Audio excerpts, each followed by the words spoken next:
This one stung, and I don't want to bury the lead.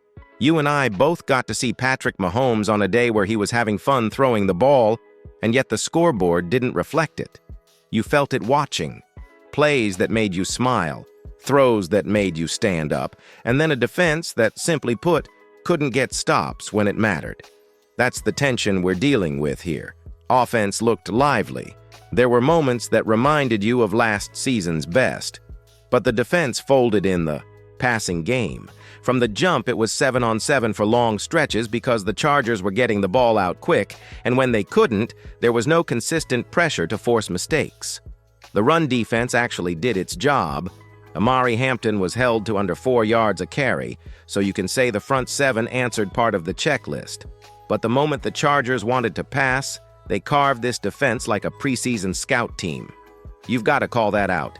Coverage failures, lost containment, and a pass rush that looked like it didn't exist.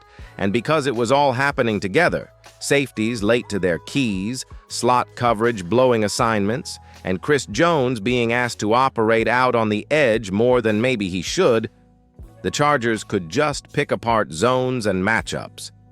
There were adjustments in the second half.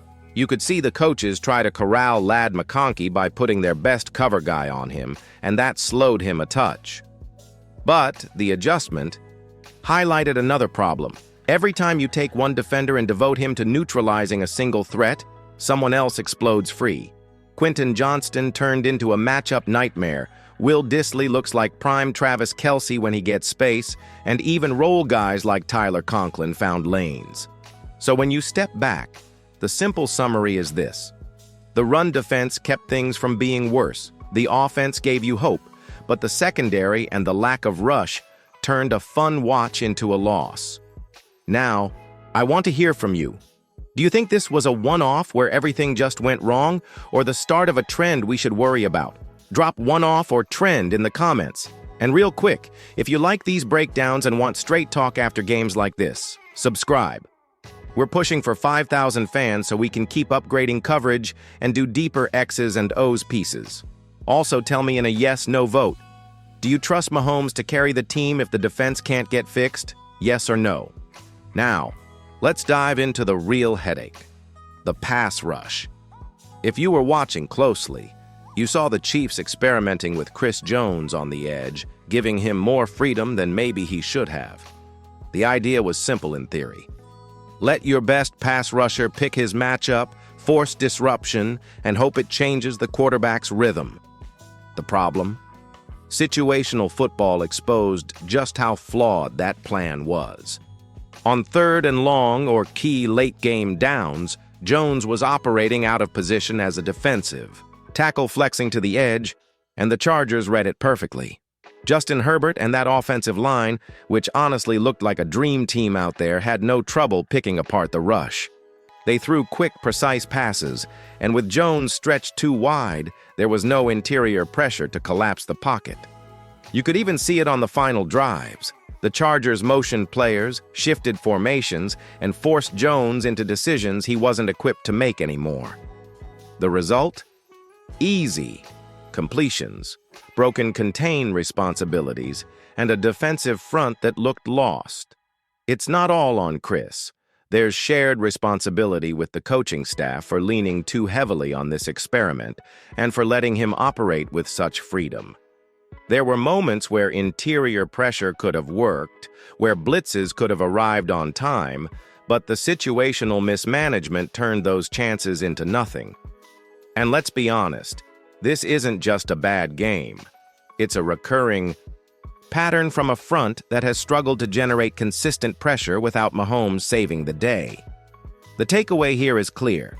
Move Jones inside more consistently, prioritize interior rushes, and stop relying on an edge experiment that works in theory but fails in the real, fast-paced NFL. Now I want to hear from you. Should the Chiefs commit to moving Chris Jones inside full-time, or keep trying these edge experiments? Comment below with your choice and don't hold back. Also, if you want more tactical breakdowns like this, hit that subscribe button and the notification bell so you never miss a detailed look at what's really going on the field. These moments define games, and understanding them is key for us fans to follow the season intelligently. Now let's talk about the secondary, because this is where the Chiefs' problems really compounded. Jamari Connor in the slot and safety positions struggled to keep up, and it wasn't just a few missed plays, it was a pattern. He was late reading keys, slow to react to crosses, and even when the coaches tried to help by putting Jaden Hicks down into the high hole, the timing and recognition weren't there. And it's not only Connor. Christian Fulton and Brian Cook also got beaten on multiple occasions, leaving openings that the Chargers exploited effortlessly. The frustrating part is that even when the front seven tried to adjust or blitz, there simply wasn't any pressure, which left the backs and safeties chasing plays in space. You could see the Chargers' offensive plan was built perfectly to exploit this. Quick throws, mismatches, and letting multiple receivers find open zones while the Chiefs scrambled to cover. The one adjustment that worked a little was doubling down on Ladd McConkey in the second half, putting a top cover guy on him. That slowed him down, but it also opened space for others like Quentin Johnston and Will Dissly to make big plays. It's the classic problem of reactive adjustments. Stop one. Threat and another pops up immediately. And yes, some of the younger players like Jaden Hicks will learn and grow, but the reality is this. Right now, the safety play and slot coverage are weak points that opponents can exploit week in and week out if not addressed. So, I want to ask you, Chiefs fans, who do you think is on the hot seat after this game? Drop one name in the comments. And while you're at it, do you agree that the team should pursue a safety in free agency to shore up the back? And yes or no? These are the conversations we have to have if we want to understand why the defense is struggling so visibly. And remember, if you're enjoying this breakdown and want more coverage of what's happening in the secondary, smash that like button. It really helps us create more content like this and gives us a chance to do a full off-season wish list video for the team. All right, now let's wrap this up with some practical fixes and what we can realistically expect moving forward. First off, the Chiefs need to think carefully about how they're using Chris Jones. More consistency inside, less freedom on the edge, and clearer assignments on contain. Let him be disruptive where it matters most instead of gambling on an edge experiment that isn't working situationally. Then there's slot coverage and safety play. The coaching staff has to decide whether to continue rolling Connor into these roles or adjust personnel to better fit the assignments. Sometimes it's about aligning strengths with responsibilities, and right now, that alignment is off. The defense will likely have to operate in a bend but don't break mode, leaning on Mahomes and the offense to carry more of the load. Something this team has done before, but expecting it to hold for multiple weeks is risky. Fans need to be aware of these structural issues, but also remember that this team has gone to multiple Super Bowls, won some of them, and can play better than they did in this loss. So yes, frustration is understandable.